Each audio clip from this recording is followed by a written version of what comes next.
안녕하세요. 네, 셀파 컴퓨터 회계학원 김혜성입니다. 오늘은 전산 세무 1급 지난 112회 기출문제 실기 실무 부분을 풀이를 한번 시작해 보도록 하겠습니다. 일단 여기에 앞서서 저희가 교재 백데이터를 우리가 기출문제 한 회차마다 이제 들어가시기가 조금 불편하시다 보니까 저희 카페에 네이버에 저희 학원 카페가 있고요. 셀파 컴퓨터 회계학원 카페를 검색하시면 기출문제 실기 부분을 112회까지 데이터를 다 묶어놨어요. 그러니까 매번 압축 풀고 감독관 번호랑 이렇게 해서 하는 게 불편하니까 이렇게 백데이터를 묶음으로 해놨고요. 묶음 백데이터를 다운로드를 하시면 저희 이렇게 다운로드 폴더에 압축 파일이 생기게 돼요. 그래서 얘를 마우스 우측 버튼 누르셔서 우리 압축 풀기 해주시면 압축 풀기 해주시게 되면 이렇게 데이터 압축 푸른 폴더가 보이시고요. 여기에 이제 백데이터를 풀으시면 103회부터 112회까지 그냥 회사만 변경하시면서 문제를 계속 풀이하실 수 있게끔 얘를 실행을 해볼게요.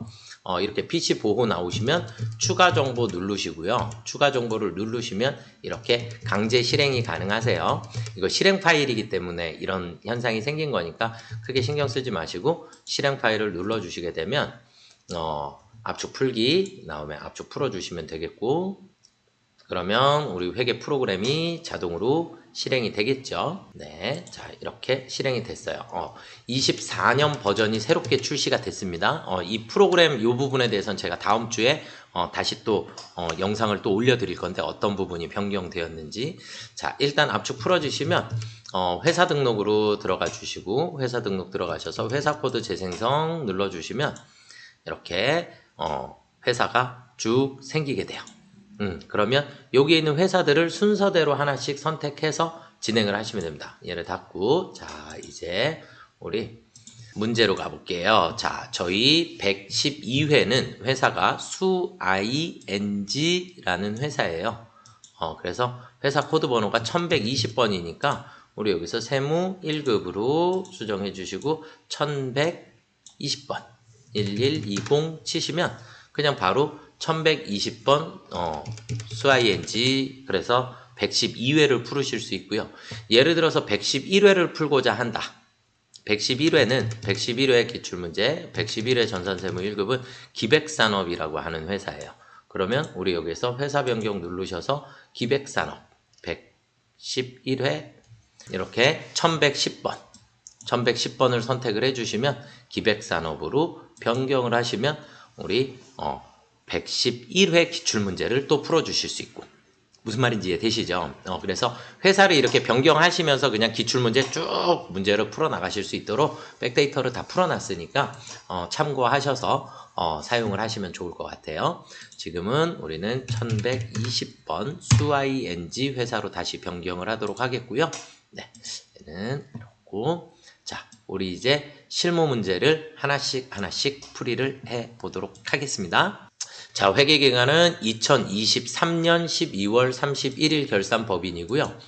도소매업을 영위하는 중소기업에 해당한다 이렇게 되어 있어요. 23년이고 그 다음에 이번 4월 시험서부터는 이제 회계기간이 24년으로 바뀌시게 될 거고, 그 다음에 24년 개정세법을 또 반영하셔서 문제를 풀어주셔야 합니다. 개정세법 변경된 부분은 제가 유튜브에 또 올려놨으니까 셀파뉴스에서 확인을 한번 해보시면 좋을 것 같고요. 자, 전표서부터 우리 한번 풀이를 시작을 해보도록 하겠습니다. 첫 번째 7월 31일 날 거래이고요. 7월 31일 날 거래이고 매도 가능 증권 1,700만 원에 처분했다 그랬어요. 그런데 우리는 매도 가능 증권의 취득 원가는 2천만 원이고 22년 말 공정가치는 1,500만 원입니다. 이렇게 됐어요. 자, 그러면 매도 가능 증권에 우리가 취득 원가는 2천만 원이고요. 2천만 원이고 얘가 전기 말에 1,500만 원의 공정가치를 가지고 있었어요. 그럼 우리는 여기서 매도 가능 증권 평가 손실이 500만 원만큼이 있었다. 이해되시죠? 그러면 얘는 언제 소멸해요? 처분 시 무조건 소멸하셔야지 된다. 그래서 평가 손실이니까 무슨 변에? 차변에 있었으니까 우리는 대변으로 소멸하시면 된다. 대금은 보통예금 계좌로 1,700만 원을 받았습니다. 자, 그럼 일반 전표에 들어가셔서 일반 전표에 날짜는 7월 31일 날 우리는 대변에 매도 가능 증권이 나갔어요. 몇 번? 178번입니다. 무조건. 네, 투자자산. 그래서 178번 매도 가능 증권은 우리 전기 말 공정가치 1,500만 원으로 빠져나가도록 되어 있고, 항상 내 매도 가능 증권은 장부가로 빠져나가시는 거예요. 그렇게 되고, 차변에 가서 보통예금 들어오는 것은 1,700에 처분했으니까 1,700만 원이 들어오도록 되어 있고요. 자, 그 다음에 문제는 평가 손실. 차변에 있었으니까 얘가 어디로? 대변으로 매도 가능 증권 평가 손실이 얼마가 없어져요? 500만 원만큼이 없어지면 돼요.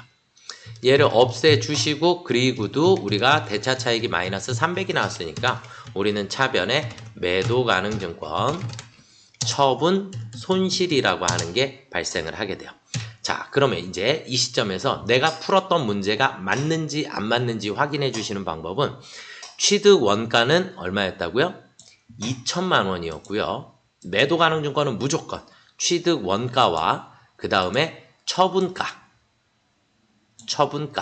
이 금액 차액만큼이 처분 손익이에요. 그럼 2천만 원 주고 사서 1,700에 처분했으니까 결국 우리는 300만 원만큼의 손실이 생겼습니다. 이렇게 나오면 정답이 되겠고요. 이해되시죠? 네, 매도 가능 증권은 영상을 한번 또 매도 가능 증권 검색하시면 저희 거 단기 매매 증권하고 매도 가능 증권 차이의 영상이 또 있습니다. 확인해 주시면 좋을 것 같고요. 자, 다음 문제로 넘어가 보겠습니다. 8월 15일입니다. 면세 사업에 사용하기 위하여 끝났어요. 면세 사업에 사용하기 위하여 구입했고 어쩌고 저쩌고 했는데 세금 계산서 정상 처리되었대요. 그럼 면세 사업을 위하여 우리가 세금 계산서 받으면 다 뭘로 처리해요? 불공이죠. 그쵸? 네, 불공 사유에 해당하기 때문에, 그래서 면세 사업과 관련된 지출은 우리가 불공으로 처리를 해주시면 된다. 공급 대가가 880만 원이고요. 비품이네요. 계정 과목은 비품이고, 계약금을 제외한 나머지 대금 전액을 설치 비용 70만 원과 함께, 그럼 70만 원 원가에 포함이니까 얘는 부가세가 별도라고 되어 있죠. 별도라고 되어 있으니까 그냥 얘 금액을 77만 원이라고 보면 될까요? 얘는 800만 원이라고 봐주시면 되겠죠. 그러면 870만 원이다 라고 보시면 될 것 같아요. 그쵸? 체크를 조금 해놓을게요. 일단 취득 원가는 870만 원입니다. 그쵸? 네, 870만 원만큼이 되겠고, 세금 계산서 모두 정상적으로 처리됐으니까 얘랑 얘가 모두 정상적이다. 보통 예금 계좌에서 지급하였고요. 대금은 그 다음에 우리가 7월 30일 계약금 선급금으로 처리된 게 100만 원이 있었습니다. 그러면 우리는 이 문제는 메인 매출 전표로 가시면 되겠죠? 네, 메인 매출 전표에 가셔서 8월 15일입니다. 08월 15일 날 일단 8월 15일 날 불공 매입이고요. 우리는 비품을 샀어요. 공급가액은 묶어서 쓰시면 되는 거니까, 아니면 우리가 복수거래를 해서 800만 원과 70만 원을 따로 써주셔도 되고요. 자, 복수거래로 한번 해볼까요? 그럼 복수거래로 하게 되면 밑으로 내려가니까 비품 800만 원, 그리고 우리는 설치비 70만 원, 이렇게 발생을 한 것이다. 이해가 되시죠? 이러고 탭 눌러주시면 870만 원. 이렇게 복수거래로 하셔도 되고, 그냥 이렇게 비품 870만 원 하셔도 크게 문제는 없으실 거다라고 생각이 들고요. 자, 거래처는 정우라고 했어요. 정우. 그 다음에 전자세금 계산서고요. 그 다음 불공제 사유를 입력을 해주셔야지 되는데, F2를 눌러보시면, 자, 지금 저는 프로그램이 최신 버전이에요. 최신 버전. 그래서 지난 3월에 우리가 메인 화면 보시면 3월 4일부로 이렇게 K랩 프로그램이 업데이트가 되었습니다. 업데이트가 되어서 여기에 있는 내용이 우리가 비영업용 소형 승용차가 개별 소비세법에 따른 자동차 구입으로 바뀌었고요. 접대비가 기업 업무 추진비 및 이와 유사한 이렇게 바뀌었습니다. 그래서 요거는 참고를 조금 해 주시면 좋을 것 같고요. 지금 일단 우리는 면세사업과 관련된 지출이기 때문에 5번을 선택을 해 주시면 되고요. 이해되셨죠? 자, 그 다음 분계는 혼합입니다. 차변에 우리는 비품이 들어오게 되고 대변에 가서 계약금이 있었으니까 선급금 얼마 있었다고요? 100만원. 그리고 대변의 나머지는 보통 예금에서 지급이 되었습니다. 이해가 되셨습니까요? 네, 따로따로 처리를 하셔도 되고 지금 한 건에 묶어서 처리를 해도 되고 문제상에서 정확하게 제시가 안 되어 있기 때문에 하나로 처리를 하셔도 되고 8월 15일 전표를 아예 2개를 따로따로 끊으셔도 정답 처리는 될 것 같습니다. 자, 그 다음은 11월 10일 날짜로 한번 가보도록 하겠습니다. 11월 10일 날 사무실 이전하면서 간이가세자 세금계산서 발급이 가능한 간이가세자로부터 중개 용역을 제공받고 중개수수료를 현대카드로 결제했대요. 현대카드로 결제했대요. 그러면 우리 카드 과세 매입인가요? 공급 대가로 나와 있으니까 148만 5천원 그냥 그대로 입력을 해주시면 알아서 나누어지겠죠? 맞나요? 네. 중개수수료는 우리 뭐라고 할까요? 지금은 우리가 어떠한 자산을 취득하는 과정이 아니니까 우리는 얘를 그냥 그대로 수수료 비용이라고 해주시면 됩니다. 어떠한 자산을 취득할 때는 원가에 포함시켜 주셔야죠. 그렇죠? 네. 그리고 지금은 우리가 중개 수수료만 자산을 취득하는 과정이 아니라 임차를 하는 과정이기 때문에 우리는 수수료 비용이다 라고 처리해 주시면 되겠습니다. 자, 그러면 11월 10일 날 우리는 카드 과세 매입입니다. 57번. 그래서 수수료, 중개수수료, 공급가액 148만 5천원 써주시면 알아서 나누어질 거고요. 거래처는 미래공인중개사무소. 그 다음에 카드사를 쓰셔야 되니까 밑으로 현대카드 선택해 주시고 분계는 그냥 카드. 원재료 대신에 수수료 비용 몇 번대? 800번대에 있는 수수료 비용을 사용을 해주시면 되겠고요. 그래서 미지급금의 거래처는 반드시 현대카드여야 합니다. 그래서 분계를 카드로 하셔도 되고 혼합으로 하셔도 되는데 미지급금 쓰실 때 반드시 현대카드가 따라와야 된다는 거. 요것만 주의하시면 될 것 같아요. 자, 그 다음 문제로 한번 또 넘어가 보도록 하겠습니다. 우리가 11월 22일 날이 되겠고요. 11월 22일 날. 자, 우리는 조은은행에 가입한 확정급여형 퇴직연금에서 운용수익이 발생을 하였다. 퇴직연금 운용수익이 발생하였다. 그랬어요. 계정 과목은 우리가 이자 수익이다 라고 해주시면 될 것 같고요. 운용수익이 발생할 경우 자산관리 수수료를 제외한 나머지 금액이 퇴직연금과 대체하기로 약정됐다. 그러니까 퇴직연금 운용자산 통장에 돈이 들어왔다. 대신에 수수료는 몇 프로다? 자산관리 수수료가 3%이다. 이렇게 주어졌어요. 그러면 3, 5, 15, 15만원만큼이 수수료가 생기겠죠.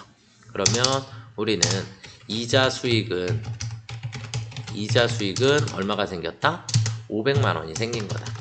그런데 거기에서 우리는 수수료로 얼마를? 15만원만큼을 지급을 하게 된 거고요. 나머지 금액이 퇴직연금 운용자산으로 처리를 해주시면 되겠죠. 그냥 이게 끝이에요. 그래서 이 정도만 여러분들이 체크를 해주시면 좋을 것 같아요. 자, 이자 수익은 무슨 변에 생겨요? 대변에. 자, 그러면 일반 전표에 가셔서 일반 전표에 자, 날짜는 이제 11월 22일 날 우리는 대변에 이자 수익이 생겼어요. 얼마가요? 500이. 차변에 831번 수수료 비용. 지금은 판매비와 수수료는 판매비와 관리비 항목으로 처리한다 그랬으니까 수수료 비용이 15만원만큼이 생기면 되겠고요. 차변에 나머지는 퇴직연금 운용자산에 넣어주시면 되겠죠. 이해가 되셨죠? 네, 이렇게 처리해 주시면 되겠습니다. 자, 그래서 전표 문제를 풀어봤고요. 자, 그 다음 문제는 이제 부가가치세 신고서에 수출 실적 명세서를 작성하라 그랬고요. 그 다음에 메인 매출 전표에 입력해서 반영을 하래요.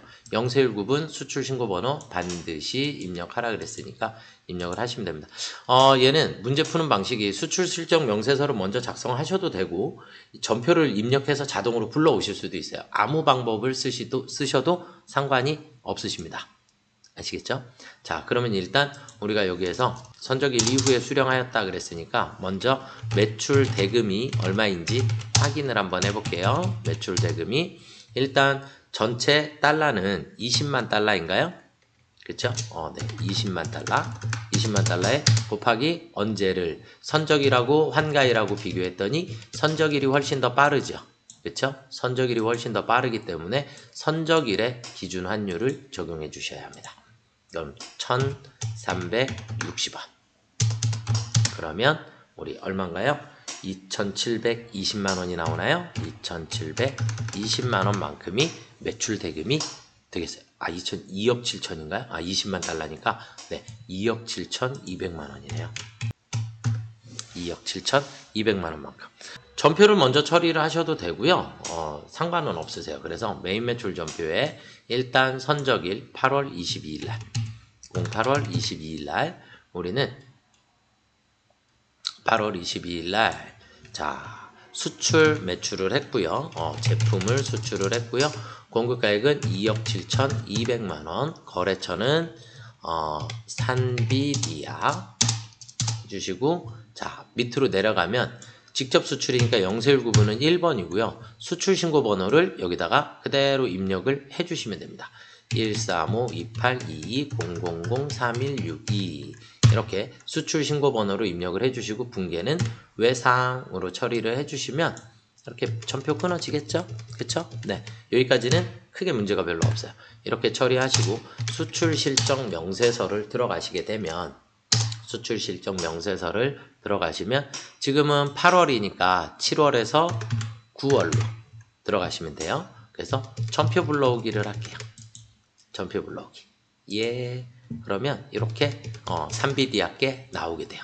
그러면 확인해 주시면 되겠고 대신에 중간이 다 비어 있어서 통화 코드는 미국입니다. 환율은 1360원을 우리가 적용을 했죠. 외환은 총 20만 달러입니다. 그래서 어떤 걸 먼저 풀으셔도 상관은 없으세요. 그래서 여기에다가 순서대로 먼저 다 입력을 하시면 원화 금액을 조금 빠르게 계산하실 수 있으니까 계산기를 안 두들기셔도 되니까 얘를 먼저 풀으시고 메인 매출 전표 풀으셔도 되고 메인 매출 전표에다가 우리가 이렇게 수출 신고 번호를 입력을 하게 되면 얘를 입력을 해야지만 이 수출 실적 명세서에서 전표 불러오기가 가능하세요. 그렇게 문제를 풀어주셔도 됩니다. 여기까지 반드시 저장해 주시면 되겠고요. 전표 입력도 끝났고요. 자, 다음 문제로 넘어가 보도록 하겠습니다. 다음 문제는 자, 2기 확정 과세 기간이에요. 2기 확정 신고 기간에 대손세 공제 신고서를 작성하시오. 이렇게 돼 있어요. 자, 그러면 2기 확정이니까 오늘 날짜가 2023년 12월 31일이다. 이렇게 보셔야 합니다. 자, 첫 번째 우주무역에 바드러움이 부도가 발생했어요. 그런데 11월 6일 날 부도가 생겼어요. 그럼 부도는 우리 몇 개월이 지나야 돼요? 6개월이 지나야 되니까 어쨌든 24년도가 돼야 공제를 받을 수 있더라. 그러니까 우주무역과는 된다 안 된다? 안 된다. 이렇게 이해하시면 되겠고요. 자, 그 다음은 세정상사의 외상매출금은 소멸시효가 완성됐으니까 되겠죠. 그렇죠? 네, 됩니다. 되는 거고. 자, 그 다음은 한뜻전자의 외상매출금 회수기일이 2년 이상 경과되었다. 선생님, 이거는 소멸시효 완성도 아니고 얘는 뭔가요? 우리가 기본적으로 소멸시효라고 하는 게 민법 또 상법에 따라서 시효 기간이 조금씩 차이가 있어요. 그래서 민법에서는 우리가 10년이다. 상법에서는 5년이다. 이렇게 되어 있는데 법인세법에 가면 이 외상매출금의 대손 처리 가능한 게 회수기일로부터 2년 이상 경과한 외상 매출금만 가능합니다. 외상 매출금만 우리가 대손 처리가 가능하도록 되어 있어요. 아시겠죠? 그래서 우리가 법인세법상 2년 이상 경과된 것은 소멸시효는 원래 민법 상법상에서는 5년, 10년 이렇게 돼요. 그래서 얘는 소멸시효가 완성이 되었다. 이렇게 보시는 거고 지금 여기서는 회수기일이 2년 이상 경과한 것은 법인세법상에서 인정을 해주고 있기 때문에 얘도 대손세액 공제가 가능한 거예요. 아시겠죠? 네. 그래서 요거는 참고로 알아두시면 좋을 것 같고요. 그러니까 지금 이 상황은 어떻게 보면 얘죠. 얘. 위에 거. 얘는 소멸시효가 완성된 거고 민법상 상법상 완성됐다라고 보고 있는 거고요. 그 다음에 지금 여기에서는 우리가 법인세법상 2년 이상 경과되었다. 이렇게 보시면 됩니다. 실제로는 뭐 2020년이니까 안 됐을 것 같기도 하네요. 그쵸? 그런데 문제상에서 소멸시효 완성이라고 주어졌으니까 그렇게 보시면 될 것 같고요. 자, 그 다음은 파산했으니까 파산은 무조건 되는 거죠. 그쵸? 네. 그러면 이렇게 3개가 됩니다. 이렇게 세정상사의 외상매출금은 11월 3일날, 3년, 소멸시효가 완성되었다라고 여기서 이렇게 주어져 있고요. 자, 그 다음은 회수기일이 2년 이상 경과하여 대손금을 비용으로 계상하였다. 법인세법상 가능하더라. 이렇게 보시면 되겠고, 파산을 선고받아 대손이 확정되었다. 이렇게 확인이 가능합니다. 자, 그 다음에 대손채권 중에서 21년 10월에 공급했던 것 중에서 대손 이만큼을 채권을 회수했다라고 보시면 될 것 같고, 회수는 우리가 입력하실 때 반드시 음수로 입력해 주셔야 합니다. 그렇죠? 대손이 발생했을 땐 양수고 회수액은 반드시 음수로 입력을 해 주셔야지 된다라는 거 신경 써 주시면 되겠고요. 조회되지 않는 사유에 대해서는 7번 직접 입력하고 비고란 그대로 입력한다. 여기 있는 비고란을 그대로 입력을 해주시면 된다라고 보시면 되겠죠. 이해가 되셨죠? 네. 자, 그러면 대손세액 공제 신고서로 한번 가보도록 하겠습니다. 부가가치세의 대손세액 공제 신고서에 들어가셔서 날짜는 우리 언제예요? 지금 2기 확정. 그러면 10월부터 12월이 되겠고요. 자, 첫 번째 거 당초 공급일은 2020년 11월 03일날. 대손 확정일은 언제 확정됐다 그랬죠? 우리 여기에서 2023년 11월 03일날 대손 금액은 다시 올라가 보시면 660만원 써주시면 나오겠고요. 거래처는 F2 눌러서 세정상사. 대손 사유는 소멸시효 완성. 그래서 6번 써주시면 됩니다. 이해되셨죠? 자, 그 다음 두 번째는 2020년 12월 31일이 당초 공급일이고 얘에 대해서는 우리가 12월 1일날 2023년 12월 01일날 대손이 확정되었다. 이렇게 보시면 되겠고 금액은 495만원입니다. 거래처는 F2 눌러서 한뜻전자 그리고 직접 입력이라고 쓰셔야 되겠죠. 그래서 회수기일 2년 이상 경과 이렇게 써주시면 됩니다. 자, 그 다음은 우리가 2022년 03월 02일 날이고 대손 확정일은 언제라 그랬어요? 파산 2023년 10월 01일 날 파산 1100만원이 되겠고요.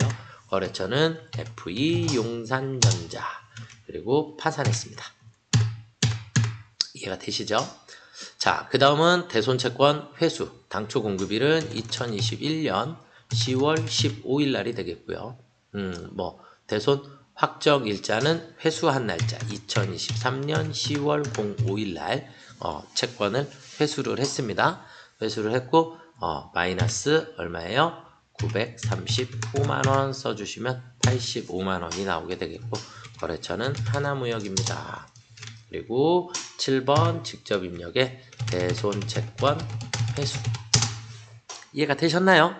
네, 이렇게 보시면 될 것 같습니다. 여기까지 입력해 주시고 반드시 저장을 해 주셔야 채점이 됩니다. 그쵸? 네.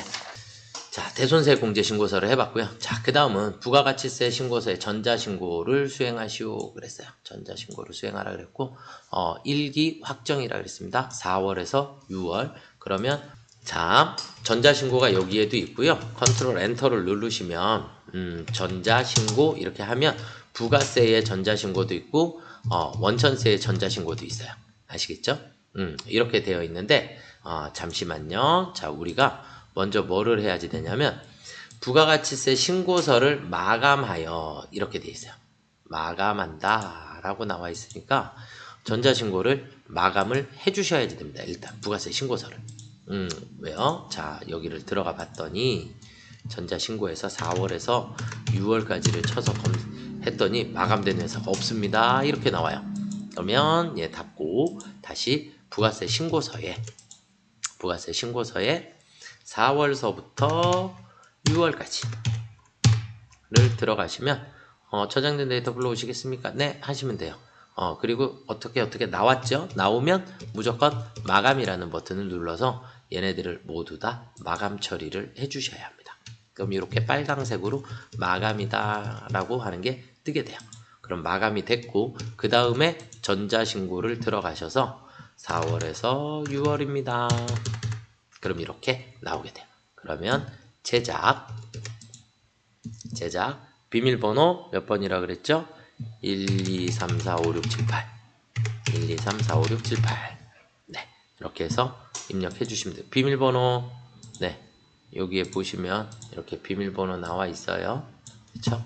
요대로 비밀번호 넣어 주시기만 하면 되겠고, 자, 그리고 난 다음에 제작이 완료가 됐으면 홈택스 바로 가기.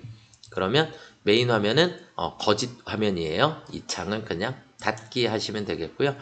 이렇게 신고서 화면이 나오게 돼요. 그러면 찾아보기 눌러주시고 찾아보기에 C 드라이브에 제일 밑으로 내리시면 오늘 날짜에 ENC 파일이 생기게 됩니다.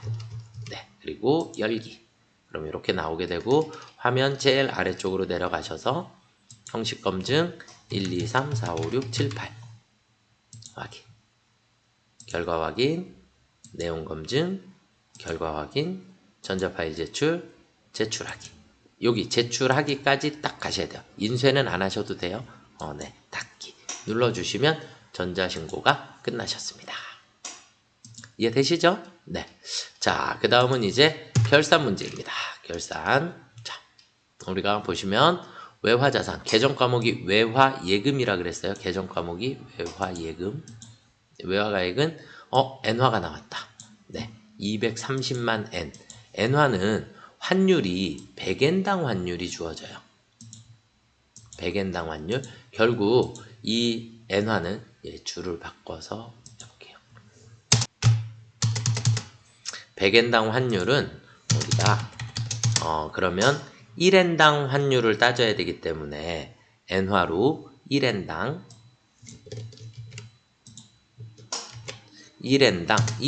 얼마냐? 9.3원 나누기를 해주셔야 해요. 그래서 엔화는 이렇게 환율 계산하실 때 그럼 여기다가 곱하기 어떻게 하면 돼요? 9.3 그래야 원화로 환산이 돼서 나오겠죠. 그쵸? 네. 자, 제가 계산기를 한번 두들겨 볼게요. 계산기에 230만엔 거기다가 곱하기 9.3 그러면 얼마 나왔냐면 2139만원이 나왔어요. 그러면 장부가액보다 39만원이 증가했네요. 그쵸? 맞나요? 그럼 39만원만큼의 외화 환산 이익이 생기면 되겠네요. 그쵸? 네, 일반 전표로 가겠습니다. 일반 전표에 가셔서 우리는 12월 31일 날 차변에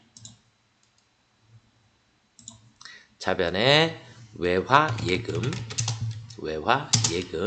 네, 금액은 39만원이 증가한 거예요. 대변에 외화 환산 이익이다 라고 처리해 주시면 되겠죠?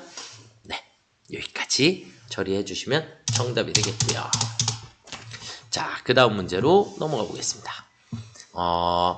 장기성 예금이라고 얘기를 했고요. 장기성 예금인데 만기가 내년으로 도래하는 경우의 수예요.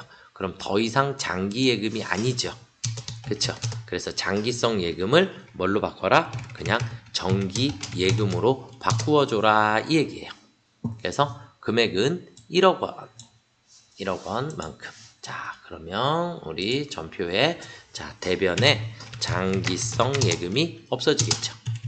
장기성 예금 1억 원이 없어지고 차변에 가서 정기 예금으로 고쳐주시면 돼요. 뭐 둘 다 여기다가 큰산은행 써주셔도 돼요. 실무에서는 반드시 쓰셔야지 돼요.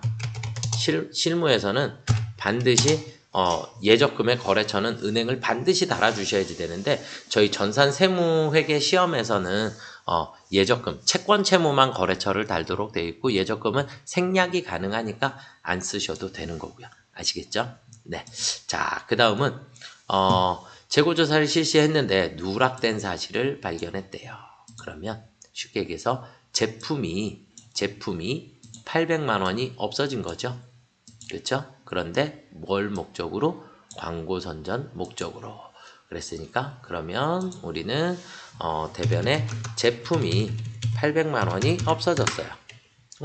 선생님 제품이 나가면 우리 뭐 해야 되죠? 적요 8번이요. 차변에 가서 뭘로 썼더라?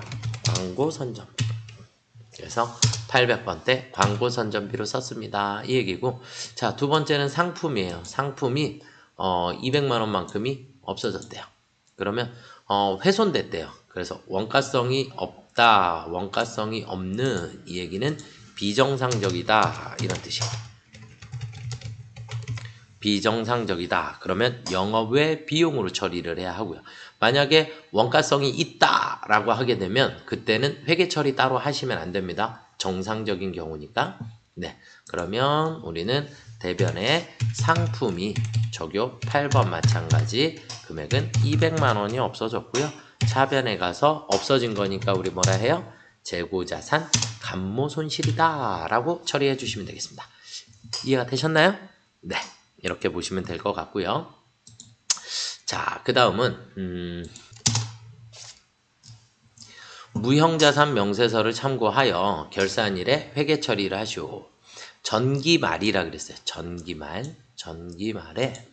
무형자산이 장부가액이 2천만 원이 남아있더라. 2천만 원이 남아있더라. 이렇게 된 거예요. 자, 내용연수는 5년이라 그랬죠. 그쵸? 그렇게 되니까 우리가 원래 내용연수가 5년이니까 20년에 취득했으니까 우리는 20년, 21년, 22년, 23년, 24년 이렇게 5번의 상각을 해주셔야겠죠. 맞나요? 그런데 지금 장부금액이 얘를 나누기를 한 번 더 해야 되겠다. 장부금액이 오늘은 지금 22년 말까지 끝났는데 그러면 이렇게 2번이 남아있는 상태가 될까요? 그쵸? 2번이 남아있는 상태가 되는데 이 2번 남아있는 금액이 2천만 원이라는 뜻이에요. 장부금액이. 왜냐면 12월 31일까지 여기까지를 계속해서 우리는 상각 했다라는 얘기거든요. 그럼 3번을 상각을 하고 나머지 2번이 남아있는 상태예요. 나머지 2번이. 그러니까 얼마씩 상각하면 돼요? 1,000만 원씩 상각을 해주시면 되겠죠. 1,000만 원, 24년에도 1,000만 원. 정액법으로 상각을 하는 거니까. 이해가 되셨나요? 그래서 23년도에는 우리가 1,000만 원만큼의 상각을 해주시면 되겠습니다. 이해가 되셨나요? 네, 이렇게 되고 자, 그런데 추가 사항을 보니까 23년 결산일 현재 개발비에 대한 연구는 실패가 확실할 것으로 판단된다. 실패가 확실할 것으로 판단된다. 그럼 더 이상 나는 무형자산이 무형자산으로서의 가치가 없어질 것이다. 이해가 되셨나요? 그러면 나머지 금액은 우리가 다 모두 다 손상차손으로 인식을 하셔야 합니다. 손상차손. 그러니까 이 1,000만 원에 대해서는 감가상각을 하셔야지 되는 거고 얘는 감가상각. 그러니까 우리는 뭐라고 해요? 무형자산 상각비라고 처리를 해주시는 거고 그 다음에 이 1,000만 원에 대해서는 여기 있는 1,000만 원은 우리가 가치가 없어져 버린 거니까 무형자산 손상차손이다 라고 처리를 해주시면 됩니다. 그래서 개발비가 모두 얼마가 없어졌어요? 2천만 원이 없어지게 되고 그래서 결산일날 우리는 결산일날 대변에 개발비 해서 개발비가 총 2천만 원이 없어질 건데 차변에 가서 무형자산 상각비 올해 일단 상각은 정상적으로 해야 하니까 그래서 얘는 판매비와 관리비가 되는 거고요. 그리고 또 나머지 무형자산에 대한 손상차손이 1,000만 원이 생긴 거예요. 그래서 손상차손은 영업외 비용이 됩니다. 그러니까 얘는 판관비 그리고 얘는 영업외 비용이 되는 거예요. 무슨 말인지 이해가 되셨나요? 네, 이렇게 해서 처리를 해주시면 정답이 되겠습니다. 자, 다음으로 넘어가 보도록 하겠습니다. 원천징수입니다. 원천징수 정상수 사원의 부양가족과 관련된 자료이다. 사원 등록 메뉴에 부양가족 탭에 부양가족을 입력하시오. 기본공제 대상자가 아닌 경우 부로 입력해라. 네, 이렇게 되어 있고요. 자, 그럼 일단 정상수 본인이고요. 본인은 뭐 상관없어요. 그런데 장애인이었으나 당해년도 중 완치가 되었대요. 그러면 올해까지는 장애인인가요? 맞습니다. 올해까지는 장애인으로 공제를 받으실 수 있습니다. 장애인 여부에 체크해 주시면 되겠고요. 그래서 장애인복지법에 따른 장애인 체크해 주시면 되겠고요. 자, 황효림 총급여액 5천만 원이래요. 총급여액 5천만 원이니까 배우자는 돼야 안 돼요? 안 돼요. 입력하시고 부로 선택해 주시면 되겠고 부친 노령연금 총액 510만 원이네요. 그쵸? 그러면 노령연금 우리가 연금은 얼마까지 되죠? 얘는 공적연금에 해당하니까 공적연금은 516만 원 이하이면 선택적 분리과세가 가능합니다. 그래서 얘는 암기를 해 두시면 좋을 것 같고요. 그럼 510만 원이니까 되는 거죠. 네, 부친 됩니다. 자, 주택을 1억 원에 양도했는데 취득가액이 취득가액보다 더 적게 양도했네요. 그럼 소득이 있어요, 없어요? 없어요. 그래서 모친도 가능하신 거고요. 그다음 딸 정은란 상금 1,000만 원하고 그다음에 피아노를 부상으로 받았어요. 이렇게 오디션 프로그램에 참가했을 때 상금을 받았어요. 그러면 이걸 우리는 무슨 소득으로 봐야 해요? 기타 소득으로 봐야 합니다. 기타 소득. 그러면 기타 소득이 1,200만 원만큼이 생겼고요. 여기서 마이너스 몇 프로? 상금은 80%의 필요경비를 공제를 받아요. 그러면 1,200만 원에 대해서 곱하기 0.8 해주시면 960만 원만큼이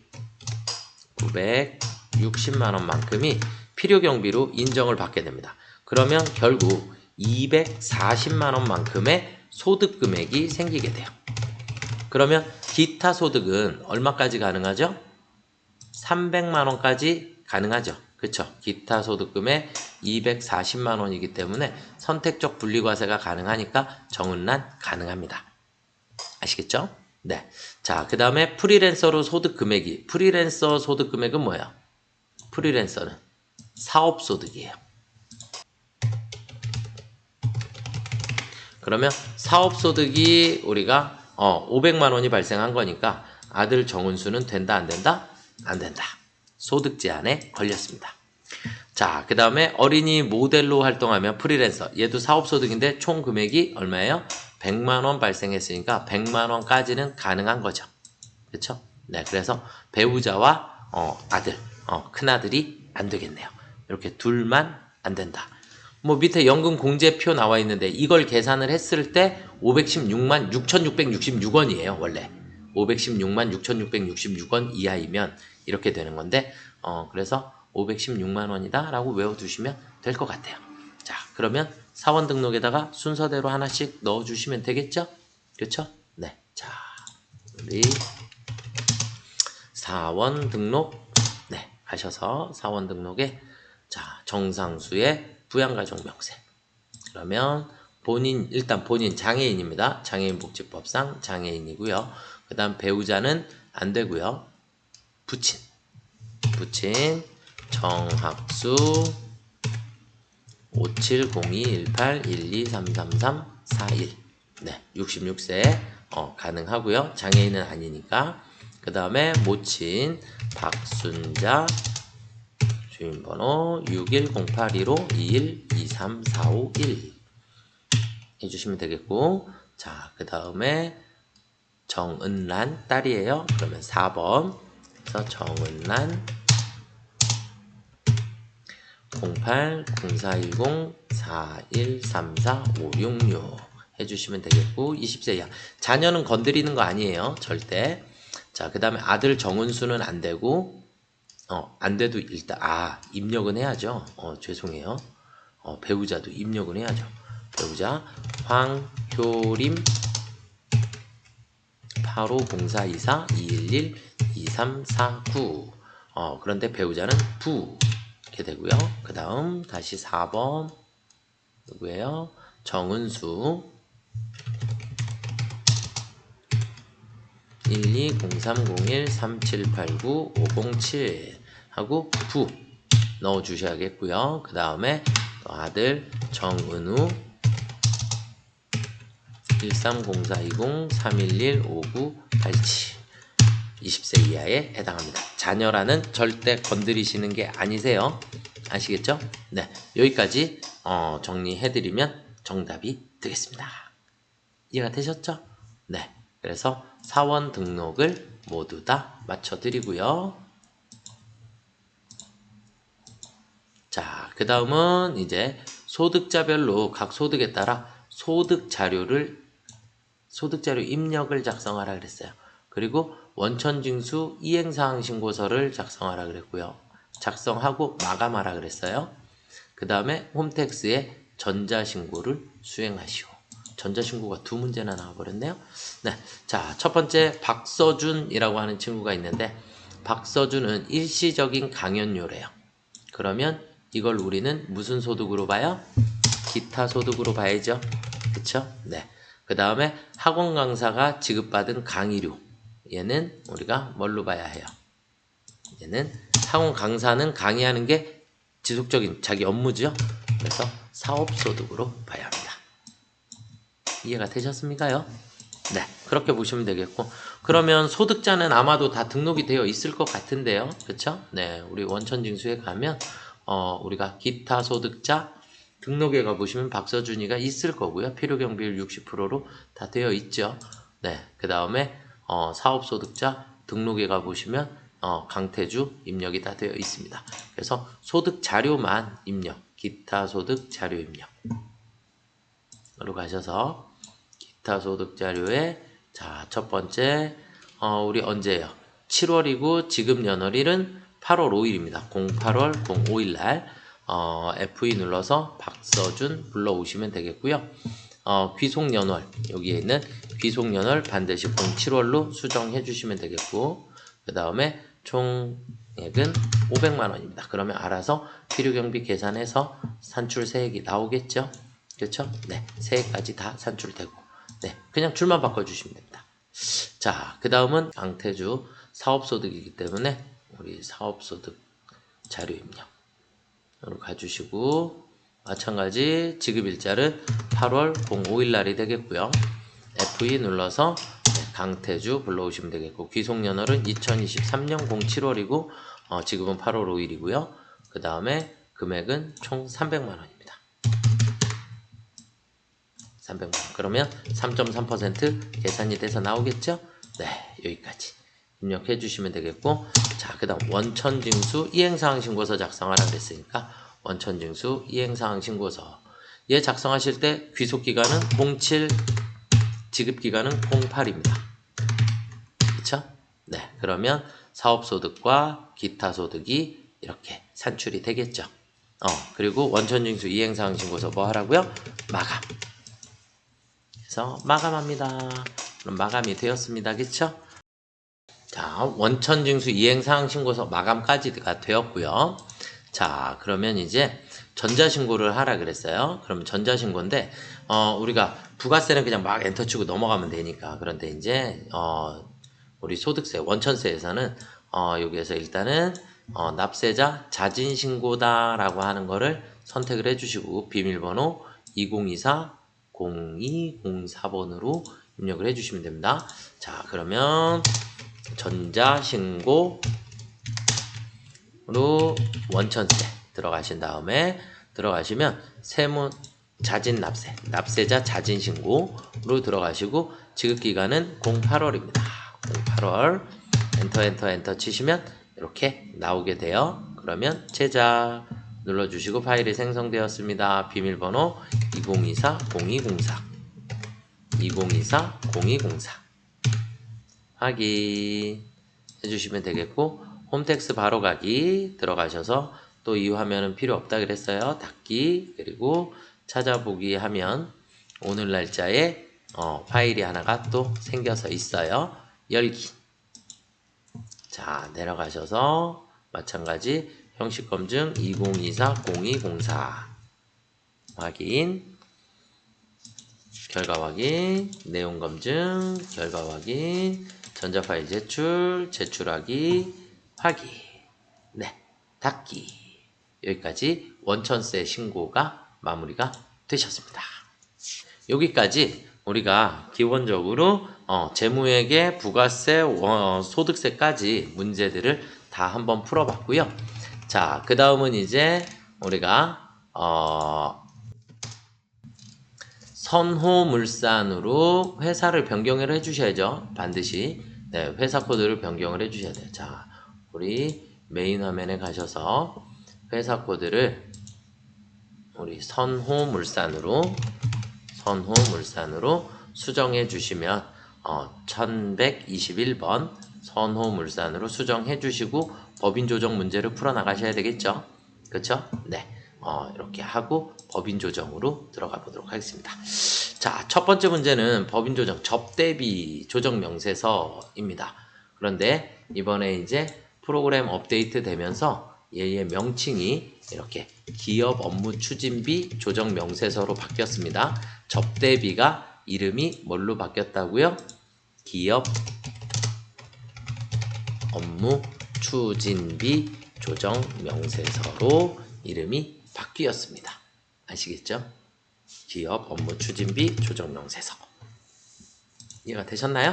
네, 이렇게 바뀌게 됐고요. 자, 그러면 접대비 조정 명세서를 한번 열어보겠습니다. 기업 업무 추진비 조정 명세서를 일단 불러와 보고요.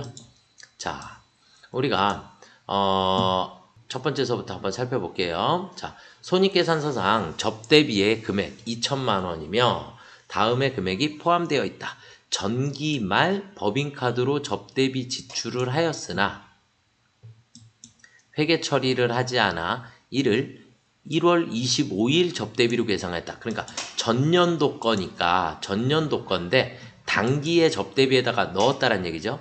이건 잘못됐다라는 개념보다는 얘는 당기분에서 무조건 차감해 주셔야 합니다. 당기분에서 무조건 차감해 주셔야지 된다. 아시겠죠? 그래서 2천만 원으로 입력을 할 것이 아니고 2천만 원을 얼마로 입력해야 된다? 1,900만 원으로 입력을 해 주셔야 합니다. 1,900만 원으로. 이해가 되시죠? 네. 이렇게 조금 넓혀서 볼게요. 그래서 1,900만 원으로 수정. 그러니까 2천만 원이 아니다. 아니고 접대비는 1,900만 원이어야 합니다. 이해가 되셨나요? 네, 이렇게 일단 보셔야 하겠고요. 자, 그 다음에 이 접대비에 대해서 여기에 대해서 뭐라고 되어 있냐면 전기 이전의 세무조정은 모두 적법하게 이루어진 상황이며 이렇게 돼 있어요. 그러면 지금 얘는 또 무슨 얘기냐? 전년도에 잘못은 했으나 처리하지 않았으나 회계 처리를 하지 않아 이렇게 돼 있는데 회계 처리하지 않았던 것에 대한 세무조정은 정상적으로 처리를 했다. 처리하였다. 이렇게 보시는 거예요. 그러면 세무조정을 정상적으로 처리했다란 얘기는 우리는 어떻게 처리했다? 손금 산입 맞죠? 네, 손금 산입 접대비에 손금 산입해 줘야지 되고 당연히 유보 발생 처리를 했겠죠. 그렇죠? 그런데 이걸 올해 거에다가 당기분에서 차감했기 때문에 이제 당기분에서 차감했으니까 이제 이제 조정을 또 해주셔야 되겠죠. 송금 불산입 유보 감소, 유보 감소로 소득 처분을 또 해 주셔야 합니다. 아시겠죠? 그래서 요건 잊지 말고 먼저 처리를 해 주셔야지 되는 부분이다 라고 보시면 되겠고, 문제가 조금 어렵다? 어렵다보다는 일단 빼야 한다라는 개념이 필요하고, 전년도에 세무조정이 정상적으로 됐기 때문에 전년도에 이미 우리는 송금 산입 처리를 했다라고 보셔야 되고, 당기분에서는 송금 불산입 처리를 해야 한다. 이렇게 보시면 됩니다. 이해가 되셨나요? 네. 자, 그 다음 두 번째로 넘어가 보도록 하겠습니다. 건설 중인 자산에 배부된 접대비 도급금액 300만원 중에는 대표이사가 개인적으로 사용한 금액, 그러면 얘는 접대비에서 우리는 제외죠. 그쵸? 네, 접대비에서 제외시켜 주셔야지 돼요. 그러면 우리는 얘는 송금불산입 우리 대표자의 상여로 소득 처분을 해 주셔야 되겠죠. 맞나요? 네, 대표자가 개인적으로 사용한 금액 얼마를? 50만원을. 이해가 되셨나요? 네. 그런데 문제는 뭐냐면, 접대비만 있었으면 접대비에서만 그냥 우리가 손불 처리를 하면 되는데, 얘가 어디로 가 있냐면 건설 중인 자산에 배부되어 있다라고 표현이 되어 있기 때문에, 얘는 건설 중인 자산 안에도 우리가 이 50만원이 들어가 있다라고 하는 개념이세요. 그래서 여기에서 이제 한 가지 주의하셔야지 될 게, 그러면 여기에서도 우리는 어떻게 처리해야 돼요? 송금, 이제는 산입으로 처리를 해주셔야지 돼요. 송금 산입, 그리고 얘는 이 안에 계속해서 있는 상태이기 때문에 유보 발생 처리를 해주셔야지 된다는 거. 요게 이제 개념상으로 조금 여러분들이 이해하시기가 조금 어려우실 수도 있어요. 그래서 일단 지금 접대비에 사적경비가 포함되어 있기 때문에, 사적경비는 일단 우리가 송금불산입 상여로 소득 처분한다. 여기까지는 우리가 익숙해요. 그쵸? 익숙하고, 그런데 이 돈이 어디에 또 들어가 있다? 건설 중인 자산 안에도 들어가 있기 때문에 건설 중인 자산 안에서도 우리는 빼주셔야지 된다. 그래서 송금에다가 산입해 줄 거다. 대신에 이건 자산이 계속 살아있는 상태이기 때문에 처분 시까지 계속해서 우리는 유보 발생 처리를 해 주셔야지 된다. 이렇게 일단 보시면 될 것 같아요. 아시겠죠? 자, 그 다음은 이제 수익금액 합계액, 제품 매출, 상품 매출이 있으니까 이건 그대로 넣어주시면 되겠고, 그러면 이제 신용카드 등 미사용 금액은 없다 그랬으니까 신경 안 쓰셔도 될 것 같고요. 그러면 이제 마지막으로 해야 할 것은 한도 초과가 발생을 하는지, 한도 초과 부분에 대해서만 우리가 또 송금 불산입 처리를 해주시면 되겠죠. 맞나요? 네. 이렇게 해서 처리를 해주시면 될 것 같아요. 여기까지 확인을 조금 해주시면 되겠죠. 자, 그러면 우리 서식에다가 하나씩 넣어보도록 하겠습니다. 기본적으로는 우리가 원래는 불러오기 해서 데이터를 사용을 해요. 불러오기를 해서 데이터를 사용을 하게 되는데, 이 불러오기 데이터가 없을 수도 있어요. 아시겠죠? 안 나올 수도 있으니까 손으로 직접 하나씩 입력하시거나 확인을 하셔야지 돼요. 자, 그러면 일단은 첫 번째 수익금액 합계액이 25억 2,500만 원이니까 수익금액 25억 2,500만 원 맞는지 확인. 자, 그 다음에 기업 업무 추진비 도급이 얼마 있었어요? 300만 원이 있었어요. 300만 원 있었는데 그 중에 사적 경비 사용액이 얼마 있었다? 50만 원이 있었다.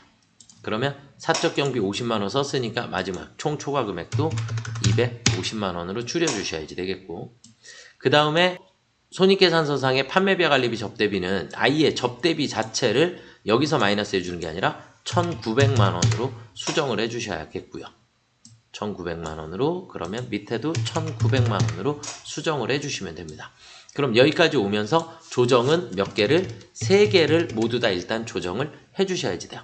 그러면 첫 번째 조정 등록에 가셔서 우리 100만 원만큼을 우리 뭘로 처리해야 한다? 송금 이제 불산입으로 처리를 해주시면 되겠다. 그래서 송금 불산입 전기 접대비 100만 원만큼을 우리는 소득처분 유보 감소로 소득처분 해주시면 되겠죠. 자, 그 다음에 이제 건설 중인 자산에 포함된 50만 원에 대해서 송금 산입해 주셔야지 돼요. 건설 중인 자산 50만 원에 대해서 우리는 유보 발생하였습니다. 그리고 대표이사가 개인적으로 사용한 금액 송금 불산입, 그래서 사적 경비에 해당하는 50만 원만큼은 우리가 대표이사의 상여로 소득 처분을 해주셔야겠고요. 그래서 소득 처분 서로 다르고, 그 다음에 얘는 산입해 주셔야 되고 얘는 불산입해 주셔야 되고, 여기까지 일단 정리를 맞춰 드리고, 그리고 난 다음에 이제 우리는 갑지에 가셔서 한도 초과가 있는지 확인을 해주시면 되겠죠. 한도 초과 금액이 발생하지 않았습니다. 그러니까 조정 등록은 이렇게 세 가지로 끝난 거죠. 사적 경비 하나만 여기에다가 넣어주시면 되겠습니다. 이해가 조금 되시나요? 네, 조금 어려운 개념이 건설 중인 자산이 갑자기 나와서 그 부분 때문에 조금 문제가 어려워졌어요. 일단 저장하도록 하겠습니다. 그래서 우리가 이렇게 사적 경비 나와 있는데, 우리는 원래 비용에서만 그냥 빼주시면 된다. 그런데 그 비용이 건설 중인 자산 안에 포함이 되어 버렸기 때문에 여기서도 마이너스를 시켜주셔야지 된다 라고 개념으로 이해하시면 좋을 것 같아요. 자, 그 다음 문제로 한번 넘어가 보도록 하겠습니다. 다음 문제로, 자, 고정자산 등록 메뉴에 고정자산을 등록하라 그랬어요. 고정자산 등록하시고 미상각잔에 감가상각 조정명세서를 작성을 하라 그랬고요. 자, 보시면 제조원가 명세서에 반영된 상각비 뭐 이렇게 나와 있고요. 그 다음 기본적인 거는 당연히 우리 쭉 입력해 주시면 되겠고, 감가상각 세법에서 정하는 시기에 정액법으로 신고하였다. 네, 정하는 시기에 신고했으니까 우리는 정액법으로 문제를 풀어주시면 되겠고요. 정액법 무신고하였다. 그러면 무신고했으니까 기준 내용 연수 6년을 그대로 사용을 해주시면 되겠고, 정액법이니까 0.16, 이거는 뭐 컴퓨터가 알아서 자동으로 계산하는 거니까 신경 따로 안 쓰셔도 되고. 자, 수선비 계정에는 기계장치에 대한 자본적 지출이 1,000만 원이 포함되어 있습니다. 자본적 지출 1,000만 원 포함되어 있으니까 얘는 우리가 뭐에 해당해요? 즉시상각 의제에 해당하죠. 그쵸? 네. 즉시상각 의제에 해당한다. 이렇게 보시면 되겠고, 전기에 과소상각비 해당액을 아래와 같이 회계 처리했다. 그러니까 전년도에 잘못된 것을 단기분에다가 이렇게 넣는데, 전기 오류 수정 손실이 나오면 얘는 무조건 반대쪽으로 없어진다. 이렇게 개념을 이해를 하셔야지 돼요. 그러니까 여기에서 우리는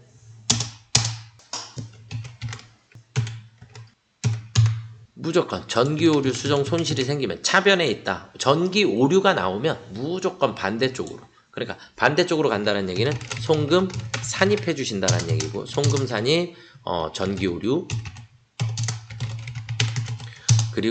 그리고 소득 처분은 무조건 여기 있는 걸 따라가시면 됩니다. 잉여금, 그러면 기타로 잡아주시면 되겠죠. 기타, 소득 처분.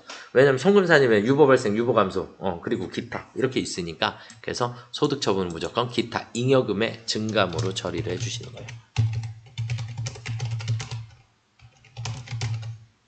이거는 무조건입니다. 자, 그러면 여기에서 이제 우리는 감가상각 누계액을 기계장치에 300만 원을 잡게 되는데, 문제는 얘가 우리가 회사에서 제조원가 명세서에 반영된 상각비 비용은 400만 원이지만 감가상각 누계액은 총 700만 원만큼이 증가가 되게 됐어요. 그래서 400을 쓰실 게 아니라 얼마를 쓰셔야 된다? 단기분 상각비는 700만 원만큼을 단기분 상각비로 쓰셔야 한다 라는 거 이해하시면 될 것 같아요. 아시겠죠? 네, 여기까지 처리해 주시면 나머지는 그냥 그대로 입력을 해 주시면 될 것 같습니다. 자, 고정자산 등록으로 일단 먼저 가주시고요. 고정자산 등록에 뭐였죠? 기계장치. 네, 자산 코드 번호는 1번, 이름은 기계장치. 취득 연월일은 2020년 06월 01일. 그 다음에 다시 이쪽에 가서 정액법으로 변경해 주셔야지 되겠고요. 정액법. 자, 그리고 기초가액은 6,000. 정기말 상각누계액은 1,200.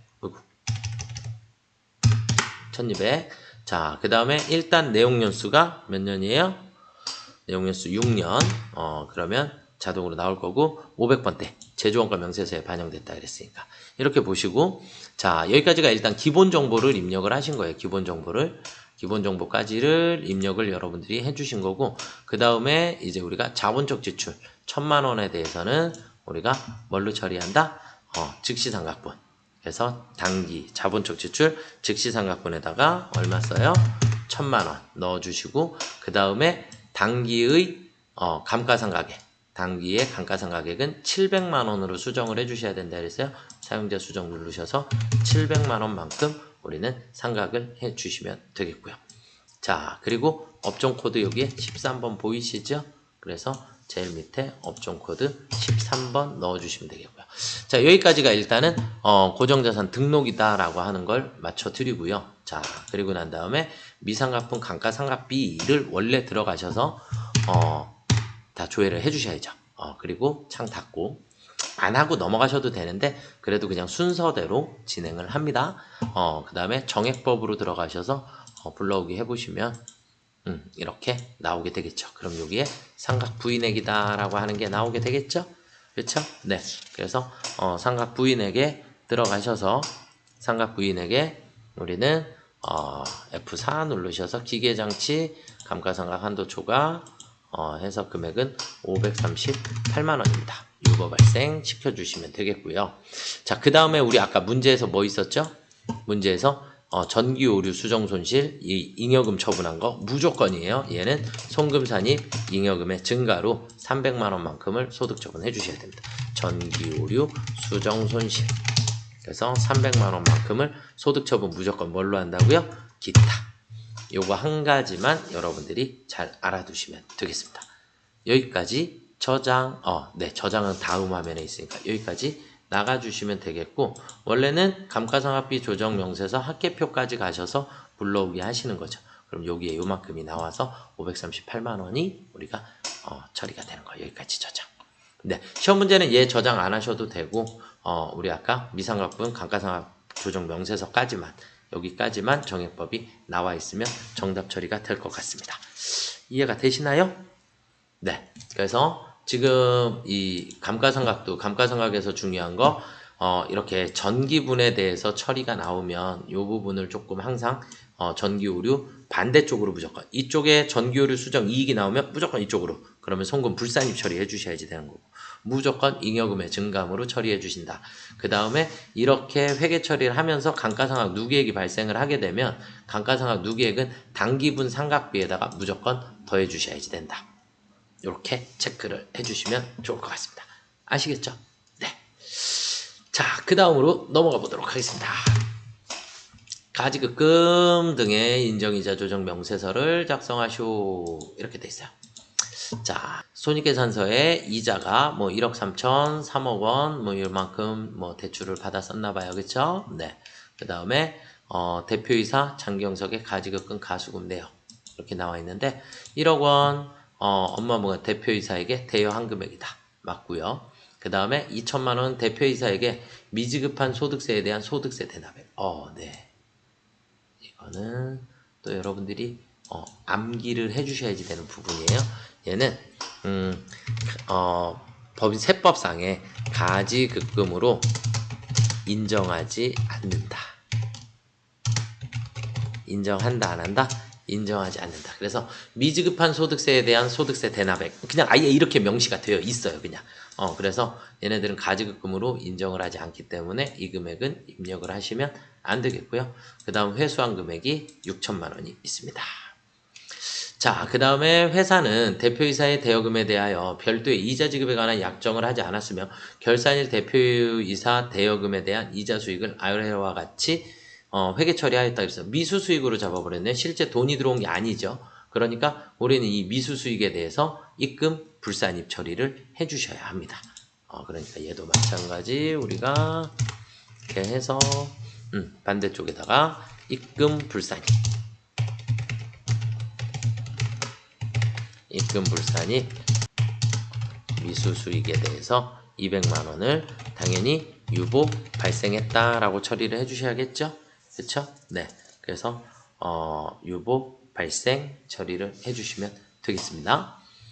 이렇게 보시면 되겠고, 자, 그리고는 회사는 2022년부터 당좌대출 이자율을 시가로 적용한다 그랬어요.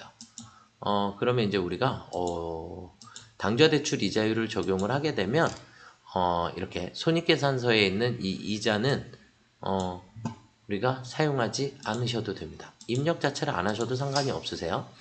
이거는 언제 쓰시는 거냐면 가중평균 차입 이자율을 사용을 하실 때 그때만 우리가 이 차입금에 대한 정보가 필요하고요. 지금은 당좌 대출 이자율이라고 하는 걸 사용을 하기 때문에 이 부분에 대해서는 우리가 입력을 안 하셔도 되고 하셔도 되고 상관은 없으십니다. 아시겠죠? 그래서 당좌 대출 이자율은 자동으로 계산이 다 되는 거기 때문에 자, 그러면 가지급금 등의 인정이자 조정으로 들어가셔서 직책은 대표이사 장경석.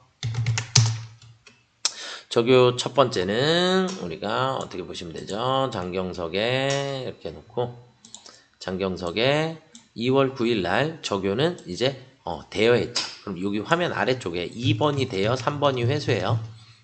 그러면 2번 대여 해주시고 연월은 02월 09일 날 자변에 1억 원 넣어주시면 되겠고 그 다음에 두 번째 건 해당 사항 없다 그랬고 그 다음은 회수 3번이고요.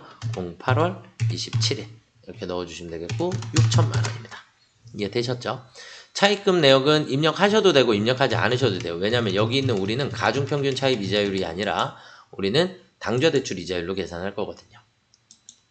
아시겠죠? 당좌대출 이자율로 계산을 할 거고 그 다음에 우리는 인정이자 계산이 이제 갑지로 넘어가시게 되는데 여기에 이제 우리가 원래 회사 계상액이라고 하는 걸 쓰시게 돼요. 회사 계상액. 그런데 이자 수익을 원래 내가 돈으로 받았으면 이자 수익이 생긴 게 맞죠. 그러면 우리가 여기다가 회사 계상액을 써주실 건데 지금 우리는 이자 수익이 잡혀 있는데 얘를 다 입금 불산입 처리를 해버렸죠. 그렇기 때문에 회사 계상액은 기록을 하시면 안 됩니다. 이거는 실제 돈을 받았을 때 기록을 한다. 지금은 안 받았기 때문에 우리는 미수수익 잡았고 미수수익을 우리는 입금 불산입 유보 발생 처리를 하기 때문에 얘를 회사 계상액에다가 추가로 넣으시면 안 된다라는 거 알아두시면 될 것 같아요. 아시겠죠? 자, 그리고 조정 등록에 들어가시게 되면 인정이자가 나와요. 가지급금에 대한 인정이자. 그래서 F4 누르셔서 치셔도 되고요. 대표자의 상여로 소득 처분해 주시면 됩니다. 314만 8,164원 만큼 상여로 처분해 주시면 되겠고 아까 입금 불산입 처리해야 된다 그랬죠. 그쵸? 그래서 입금 불산입 미수수익에 대한 200만 원을 우리 유보 발생으로 소득 처분해 주시면 되겠고요. 좀 쉽지 않죠. 그쵸? 네. 그래서 이렇게 함정들을 하나씩 조금 파는 것 같아요. 이번 시험에. 그래서 그 부분은 신경 쓰시면 되겠고, 네, 이제 닫기 빠져나가시면 되겠습니다. 자, 그랬더니 여기서 코드 에러 당좌대출 이자율로 계산한 경우 사업연도로 반드시 선택하여 입력하셔야 합니다. 이렇게 나오니까 확인. 사업연도 아까 몇 년도서부터라 그랬죠? 여기에서 보여요. 어디 갔어요? 여기 2022년부터. 그래서 2022년 01월 01일서부터 2022년 12월 31일까지를 선택 사업연도를 입력을 해주시면 됩니다. 그러면 3년간은 당좌대출 이자율에서 가중평균으로 못 돌아가기 때문에 그 시작 연월을 우리가 입력을 해주시면 되겠습니다. 확인. 그리고 나가시면 됩니다. 자, 그 다음은 이제 문제 4번으로 넘어가 보겠습니다. 문제 4번. 당사는 소기업으로서 중소기업에 대한 특별 세액 감면을 적용받으려고 한다. 오, 또 어려운 게 나왔네. 자, 불러온 자료는 무시하고 법인세 과세표준 및 세액조정 계산서를 작성하시오. 그런데 이 서식은 작성을 안 하셔도 되고 법인세 과세표준만 작성을 하시면 될 것 같아요. 그런데 제가 수업 시간에 무조건 찾아가셔야지 된다 그랬죠. 찾아가셔야 합니다. 자, 일단 손익계산서 일부가 나와 있고요. 그 다음에 입금산입 플러스 조정, 그 다음 마이너스 조정 우리가 처리를 하게 되고 문제는 여기에 있는 중소기업에 대한 특별 세액 감면을 적용받기 위해서 여기에 이제 감면 소득금액이 나온 거예요. 감면 소득금액이. 그래서 감면 소득금액은 3억 원입니다. 돼 있고 변동 없고 최저한세 적용 감면 배제 금액도 없다. 그러니까 최저한세까지 가서 계산하지 말아라. 계산하지 않아도 된다. 이 얘기가 되겠고, 가산세가 50만원, 중간 예납이 2천만원, 분납을 적용한다 이랬어요. 자, 원칙적으로는 어떻게 가셔야지 되냐면, 중소기업에 대한 특별세액 감면은 어디에 있냐면, 여기 공제감면세액 계산서 2번에 있어요. 여기 2번에 가시면 여기서 F2 눌러볼게요. 그러면 여기에 중소기업에 대한 특별세액 감면 이렇게 나와요. 확인. 그랬더니 산출세액을 쓰래요. 감면소득도 써야 되고 과표도 써야 되고 감면율도 써야지 되고. 아, 그럼 얘네들을 쓰려면 어떻게 해야 되죠? 우리 법인세 과세표준 및 세액조정계산서를 들어가셔야지 돼요. 그래서 얘를 들어가시면 이렇게 깨끗한 상태고, 우리는 문제에 있는 금액을 그대로 입력을 해볼게요. 자, 첫 번째 당기순이익은 4억 원입니다. 그리고 여기 있는 이 법인세는 여기 밑에 들어와 있겠죠. 그렇죠? 그래서 입금산입 플러스 조정할게 8,300만 원, 마이너스 조정할게 300만 원. 그러면 4억 8천만 원이 과표가 잡히게 돼요. 4억 8천만 원이 과표가 잡히게 되고, 그 다음에 19% 세율이 적용이 되니까 우리는 산출세액이 7,120만 원이다 라고 하는 걸 계산이 돼서 나오게 돼요. 그러면 4억 8천, 그 다음에 7,120만 원. 자, 그럼 이제 공제감면세액 합계표에 가서 산출세액은 7,120만 원이고요. 감면소득 금액은 3억 원이라고 했고, 과세표준은 4억 8천만 원이라 했어요. 그 중에 우리는 20%를 감면을 받을 거예요. 감소 인원수 아까 없다 그랬죠. 네, 확인. 그냥 감소 인원수 확인 없고, 배제 금액도 없다 그랬죠. 그러면 이 890만 원만큼이 우리가 감면 대상 세액이 돼요. 이걸 계산을 쉽게 하시는 방법은 여기 밑에 나와 있어요. 산출세액에 곱하기 감면소득 나누기 과세표준 곱하기 비율. 자, 그러면 이 얘기는 뭐냐? 어디로 가요? 자, 우리 여기에서 이 감면소득에 대한 것을 적용을 하려면 일단 산출세액이라고 하는 게 표시가 돼야 된다. 우리는 법인세 과표에서 여기서 산출세액을 7,120만 원을 가지고 왔고요. 7,120만 원을 가지고 왔고, 산출세액에 대해서 이제 어떻게 한다고요? 곱하기 감면소득 나누기 과세표준. 그러면 우린 여기서 곱하기 감면소득 먼저 3억 원. 감면소득 곱해주시고 다시 나누기 과세표준. 그럼 과세표준은 4억 8천만 원. 이렇게 되는 거고, 여기에 대해서 이제 곱하기 몇 프로를 20%를 감면을 받을 거다. 이렇게 된 거예요. 이해가 되셨나요? 그래서 계산기에 7,120만 원에 곱하기 3억 원 나누기 4억 8천 해주시고, 거기에 곱하기 0.2 해주시면 890만 원입니다 라고 하는 게 산출이 되는 거예요. 여기서 890만 원. 아시겠죠? 그러면 중소기업의 특별세액 감면 우리가 최저한세 적용이기 때문에 우리는 법인세 과세표준에 여기 공제감면세액에 890만 원을 넣어주시면 돼요. 이해가 되시나요? 조금 어렵죠? 근데 저는 이 부분은 자꾸 보셔야지 된다라고 생각을 하고, 자, 얘를 여기다 직접 안 적을게요. 그러면 안 적고 우리가 순서대로 가보도록 하겠습니다. 자, 우리가 여기에서 산출세액하고 감면소득하고 여기까지는 여러분들이 기본적으로 기록을 해주셔야지 되고, 여기까지를 저장하겠습니다. 원래는 여기를 저장을 하고 이 배제 금액을 찾으셔야지 돼요. 어디 가서 우리 법인조정 2번에 최저한세 조정계산서에 가셔서, 그럼 여기 가셔서 불러오기를 하시게 되면, 불러오기를 잠깐만요. 제가 과표를 저장을 안 했네. 얘를 저장하셔야지 돼요. 얘 없는 상태예요. 그러니까 요 앞에까지밖에 입력을 안 했죠. 여기까지만 입력하고 저장하신 다음에 최저한세에 가셔서 다시 불러오기.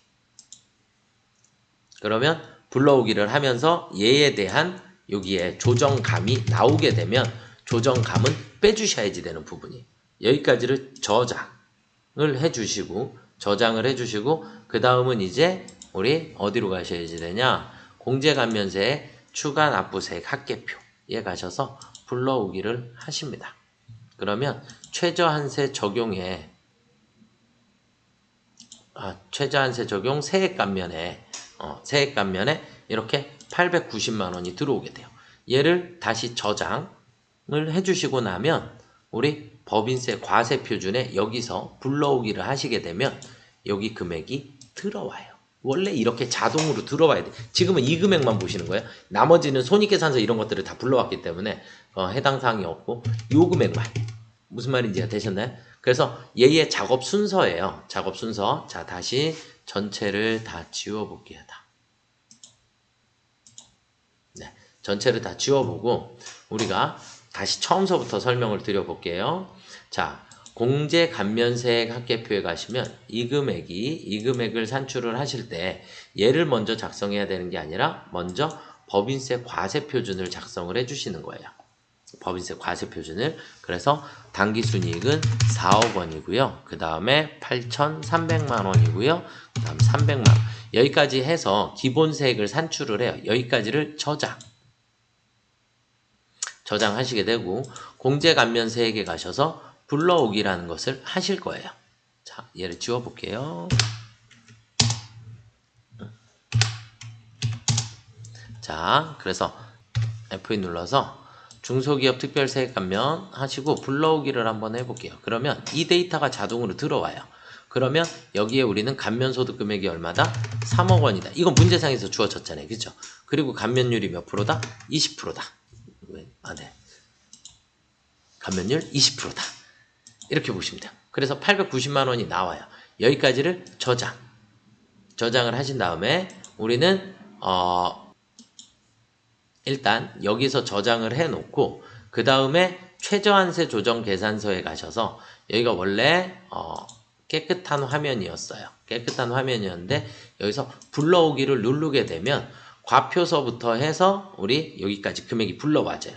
그러면 얘가 여기에서 조정감이 나오면 그만큼을 빼주셔야지 된다. 안 나왔으니까 그냥 이 상태로 저장을 해주시면 되는 거고, 저장을 해주시고 그러면 감면 배제 금액이 없는 상태죠. 없는 상태. 이 상태 그대로를 우리는 저장되었으니까 그 다음은 어디로 가셔요? 우리가 공제감면세의 합계표에 가셔서 최저한세 적용 세액 감면에 가셔서 불러오기 버튼을 눌러주시면 여기에 중소기업에 대한 특별세액 감면이 나오게 되고 얘를 여기서 저장을 해주시면 법인세 과표에서 불러오기를 해주시면 여기에 금액이 들어오는 거예요. 이게 원래 순서예요. 원래 순서. 이해가 되셨죠? 네, 다시 반복해서 보세요. 네, 자, 그러면 여기 있는 금액들을 다시 고쳐볼게요. 아까 우리 4억 원이었고요. 8,300이었고, 300이었어요. 그쵸? 여기까지 이렇게 됐고, 공제감면세액까지 이제, 됐어요. 그 다음에 중간예납세액이 얼마 있었다 그랬죠? 중간예납은, 가산세 있었다. 그쵸? 우리. 자, 여기 볼게요. 이제, 가산세가 50만원. 그 다음 중간예납이 2천만원. 됐죠? 이해가 되셨습니까요? 자, 그럼 이렇게 금액이 나오니까 분납할 금액. 분납은 무조건 여기 있는 금액 따라가시는 거예요. 2,115만원. 왜냐면 가산세 금액 50만원은 분납 대상이 아니거든요. 그래서 50만원은 무조건 납부해야 할 세액에 포함이 되고 그리고 금액이 나누어지게 됩니다. 이해가 되셨죠? 네, 여기까지 저장해 주시면 정답이 되겠습니다. 자, 그 다음은 이제 마지막 문제로 가보도록 하겠습니다. 자본금과 적립금 조정명세서. 제가 얘는 어떻게 하시는 거라고요? 정확하게만 입력을 해주시면 돼요. 자, 처음에 전기분이 나오거든요. 얘 무조건 전기분이 나올 수밖에 없어요. 전기분이 나오는데 그러면 여기 있는 이 기말잔액이 바로 무슨 잔액이 되더라? 당기의 기초잔액이 되더라. 기말잔액이 기초잔액이 됩니다. 아시겠죠? 기말잔액이 기초잔액이 된다라는 거 알아두시면 되겠고, 그 다음에 단기에 조정 합계표 내역은 다음과 같다 그랬으니까 결국 플러스 마이너스 조정해라. 그러면 520만원만큼 업무용 승용 위에 있는 내용이죠. 단기 매매증권 500만원 이렇게 되어 있는데 여기서는 감가상각 한도 초과액을 추인한다 그랬죠. 그쵸? 추인한다라는 표현은 기존에 있던 것을 어떻게 해라? 감소시켜라. 이 얘기예요. 그래서 한도 초과 추인액을 우리가 감소시켜라. 이렇게 보시면 되겠고, 자, 그 다음에 전기 유보 감소로 세무 조정이 되어 있더라. 그래서 평가 이익은 유보 감소로 세무 조정한다. 그러니까 얘도 마찬가지 감소 처리를 해주시면 됩니다. 감소. 없어진 거다. 네. 단기 매매증권 평가 이익이 생겼으니까. 그런데 우리는 원래 평가 손실이 있었으니까 그 손실에서 이제 우리가 다시 마이너스, 손실이 줄어들겠죠. 이익이 생긴 거니까. 그렇게 해서 보시면 될 것 같고요. 그 다음에 재무상태표 마찬가지. 여기 전기에 있는 자료가 모두 다 뭐예요? 기초 자료입니다. 전기분 자료가 모두 다 뭐더라? 기초. 기초 자료에 해당하고, 단기분이 이제 입력을 하실 때 단기분은 결과물이에요. 단기분은. 그래서 단기에서 우리가 입력을 해주실 때는 항상 플러스 마이너스만 처리를 해주시면 된다. 플러스 마이너스.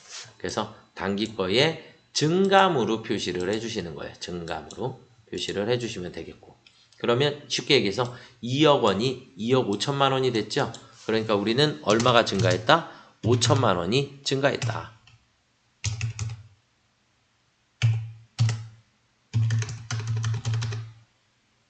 무슨 말인지 이해가 되시죠? 이렇게 보시면 됩니다. 그래서 5천만 원 증가했고 얘는 2천만 원이 줄어들었고 똑같고 이렇게 비교를 하시면 돼요. 그 다음에 법인세 이렇게 보시면 되겠고, 나머지는 어렵지는 않으세요. 자, 그러면 이제 우리가 창을 닫고 법인조정 2번에 가시면 자본금과 적립금 조정 명세서가 있어요. 명세서가 있는데 이 명세서에 이렇게 수치들이 들어와 있어요. 수치들이 들어와 있고, 우리 문제에 보시면 꼭대기에 뭐라고 되어 있냐면 단 전산상 입력된 기존 데이터 자료는 무시하고, 우리는 계속 연결이 안 돼서 문제를 풀어야 하기 때문에 이 부분이 이렇게 나오게 돼요. 그러면 우리가 처음에 들어가시면 그냥 무조건 전체 삭제를 눌러버리세요. 전체 삭제. 지워졌죠? 깨끗하지요? 얘도 지우셔야지 돼요. 전체 삭제. 다 지워놔야지만 지워놓고 우리가 문제를 풀어주셔야지 됩니다. 아시겠죠? 자, 그러면 여기다가 을지서부터 순서대로 이제 입력을 해주시면 돼요. 을지에 처음에 뭐 있었다고요? 전기에 자본금 적립금 조정 명세서. 이게 이제 전기 2월이니까 여기 있는 글자 그대로 쓰시면 돼요. 그냥 업무용 승용차. 업무용 승용차 기초잔액 520만 원입니다. 자, 그 다음에 단기 매매 증권 평가 손실. 단기 매매 증권 평가 손실 1200만 원 있었습니다. 이게 일단 기초자료 끝. 자, 그 다음에 단기에 조정이 증가하거나 감소했는데 업무용 승용차는 얼마가 감소했다? 한도 초과 추인했다. 그래서 모두 추인액이 520이니까 520이 감소, 기말이 없어졌다. 단기 매매 증권은 500만 원만큼을 손실해서 감소시킬 것이다. 그러면 700이 남을 것이다. 이렇게 됐죠? 맞나요? 네, 여기까지가 끝. 자, 그러면 이제 병은 안 하고 이제 갑으로 가시면 지금 조금 전에 입력했던 내역이 그대로 여기로 넘어온 거예요. 여기서 보시면 얘의 합계 금액들이 있죠. 이 합계 금액이 그대로 여기로 넘어온 거예요. 아시겠죠? 그래서 처음서부터 얘를 지우고 시작하셔야지, 얘를 수치가 막 있는 상태에서 얘를 또 다 지우시게 되면 가끔 얘를 실수로 지워버리시는 경우가 생겨요. 그래서 지금 얘는 이 앞에서 넘어온 거예요. 넘어온 거다라고 보시면 되겠고, 자, 그 다음은 이제 자본금에 대한 기초잔액. 자본금에 대한 기초잔액. 우리가 여기서부터 있겠죠? 기초잔액. 여기 있는 수치를 그대로 순서대로 입력을 해주시면 됩니다. 그래서 자본금은 2억 원. 자, 그 다음에 자본잉여금은 5천만 원. 자, 그 다음 자본조정 2천만 원. 그리고 5천만 원. 그리고 이익잉여금 5,200만 원. 이렇게 입력해 주시면 되겠고, 그 다음 이제 기말잔액이 여기 있는 기말잔액이 되면 돼요. 여기 있는 기말잔액이 되려니까 자본금이 2억 5천만 원으로 바뀌어야 되거든요. 그러면 2억이 2억 5천만 원으로 바뀌어야 되니까 어떻게 해요? 5천만 원을 증가시켜 주셔야죠. 그렇죠?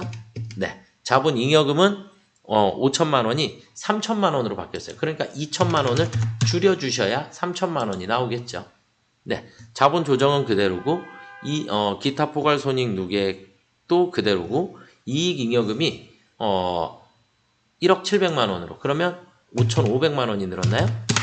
네. 5,500만 원이 늘면 1억 700만 원이 될 거고, 이렇게 해서 그냥 증가시켜 주시면 됩니다. 아시겠죠? 그래서 똑같이 만들어 주시면 되겠고, 자, 그리고 난 다음에 우리 문제에 뭐가 나왔냐? 밑에 법인세 비용보다 120만 원, 지방소득세는 15만 원이 각각 더 많이 산출되었대요. 그러면 우리 여기에서 법인세가 120만 원만큼 증가했고, 그 다음에 지방소득세는 15만 원만큼이 더 증가하였습니다. 이해가 되셨나요? 여기까지 입력해 주시면 정답이 되겠습니다. 저장해 주셔야 채점이 되니까. 그래서 자본금과 적립금 조정 명세서 여러분들이 문제 풀으실 때 제일 중요한 건 처음에 들어가셔서 전체 삭제, 그리고 갑지도 들어가셔서 전체 삭제를 먼저 하고 문제를 시작하셔야 된다는 거. 그것만 조금 신경 써주시면 좋을 것 같아요. 시간이 엄청 오래 걸렸죠. 네. 천천히 조금 자세히 풀어드린다라고 했는데, 그래도 법인세 좀 많이 어렵죠? 네. 반복만이 우리가 살 길입니다. 그래서, 다음 시험에 좋은 결과 있기를 기대하겠습니다. 네. 수고들 하셨습니다.